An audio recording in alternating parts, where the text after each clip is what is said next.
Kapag ganitong maulan, nako, eto talaga yung mga comfort food natin, yung may init, yung may mahihigop tayong mainit na sabaw, or kagaya nitong arroz caldo. Tara, luto tayo! Ayan, nakaready na yung ating mga sahog na gagamitin. Meron tayo dyang luya, bawang, sibuyas, at luyang dilaw. At syempre yung gagamitin natin ngayon ay yung paa ng manok. And then yung ating malagkit na bigas. Painit na tayo ng mantika. Gisa na tayo ng bawang. Ayan, ang daming bawang na nilagay natin. Isang buong bawang yan. And then, marami ding sibuyas.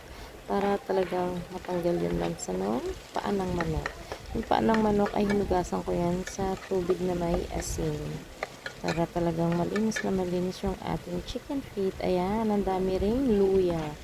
Ang dami ko rin nilagay na luya. Hiniwa ko yan ng maninipis. Para hindi siya mahirap nguyain. Makakain pa rin natin siya. Pag naluto yan, liliit pa yan.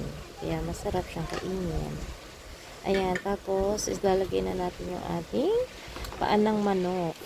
Igisa lang natin yan ng mabuti sa ating sibuyas, bawang at luya. Ayan na si Bunchoy, nangungulit na naman sa akin. Ayan, gisa lang natin yan mabuti. Bet nyo rin bang ilagay yung paan ng manok sa inyong arroz caldo? Nagawa nyo na rin ba to, guys? Kasi masarap siya.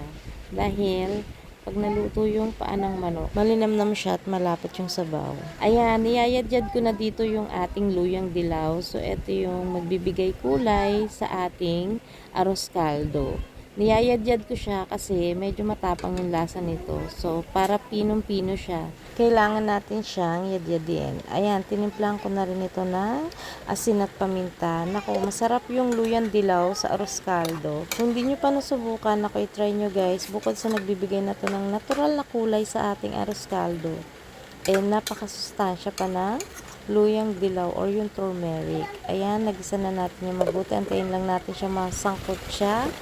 Ayan, pag medyo natuyuan na siya, lalagyan na natin siya ng mainit na tubig. Nagpapakulo ako ng mainit na tubig para mas mabilis na siyang kumulo. Ayan. Tapos naglagay ako ng almost 3/4 na yan. Bawas na yung ating chicken cubes. Ayan. Medyo malambot na siya. Lagyan na natin yung ating masarap po. Ang daming ang daming luya. Ang bango. Super bango na siya.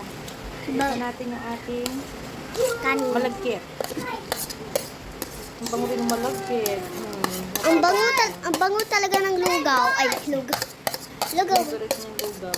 Yan, nagluto ng mami ng lugaw ha. Ang sarap niyan, guys. Luto kayo yan. Masarap yan, ha? Sarap ba itong bebe? Oo, masarap talaga yan. Oh, mukhang maliit yung ating kaserola. Baka mapalit tayo. Guys, lutuin mo yan sa bahay kasi masarap talaga yan. Ayan. Yan lugaw na yan. Oh, takpan natin ulit para maluto. Para maluto siya. Masarap siya po. Check natin. Ayan, kumukulo-kulo na. Luto na yung ating maligkit na bigas. Ang bango niya guys. Ang bango-bango ng luyang dilaw. Malambot na yung ating paan ng manok. Ang sarap. Tapos lalagyan natin to ng ating yung spring onions. Yan. Duduran lang natin yan. Nako, napakasarap na nito. Oh, nako po, marami na naman makakain ng mga bagets. Ang aking mga chikiting. Request to ni Ate Mia eh. Mahilig kasi siya sa lugaw. Masarap din to lagyan ng nilagang itlog at chicharon on the side. Ayan. So, paano guys? Luto na ang ating arroz caldo. Anong masarap na mainit para sa inyo tuwing umuulan? I-share nyo rin naman yan. So, paano guys? Until next video. Kung nagustuhan ninyo ang ating video for today, please don't forget to like, share, and follow na rin po. So, paano guys? Kita-kit sa susunod natin lulutuin. So, until next video guys. Thanks for watching. Bye! Kain na tayo. Sandok na guys!